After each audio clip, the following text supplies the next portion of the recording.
మీకు ఈ వీడియో నచ్చినట్లయితే వీడియో క్లిక్ చేసి ఛానల్కి సపోర్ట్ చేయండి. జేడీకేడి పోలీసులతో ఇక పెళ్లి దగ్గరికి వస్తారు. పిలవని పేరంటానికి ఇలా వచ్చారేంటి, ఎవరు పిలిచారు మిమ్మల్ని, ఎందుకు వచ్చారు అని కౌశికి ఇక అడుగుతూ ఉంటుంది. ఎక్కడికైనా ఎప్పుడు కావాలన్నా అప్పుడు యాక్సెస్ లేకుండా వచ్చే జాబ్ మాది. నేరస్తులు ఉన్న దగ్గరికి రావడానికి మాకు ఎటువంటి యాక్సెస్ అవసరం లేదు అని జేడీ అంటుంది.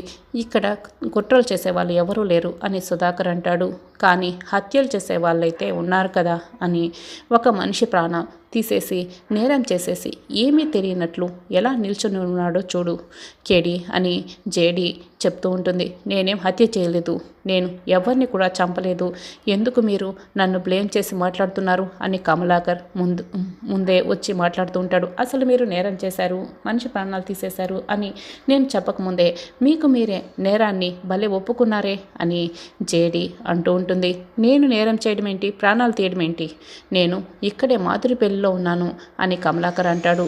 మీరు ఒక మనిషి ప్రాణం తీశారు అని మా దగ్గర ఆధారాలు కూడా ఉన్నాయి, అయినా మేం పేరు చెప్పుకుంటానే మీరే నేరాన్ని ఒప్పుకున్నారు కదా అని కేడి అంటాడు.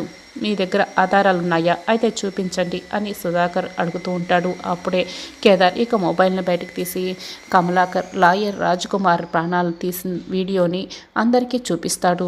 అందరూ ఇక షాక్ అయి చూస్తూ ఉంటారు. ఇదేంటి, ఈ వీడియో వీళ్ళకి ఎలా దొరికింది అని కమలాకర్ ఇక బాగా టెన్షన్ పడుతూ ఉంటాడు.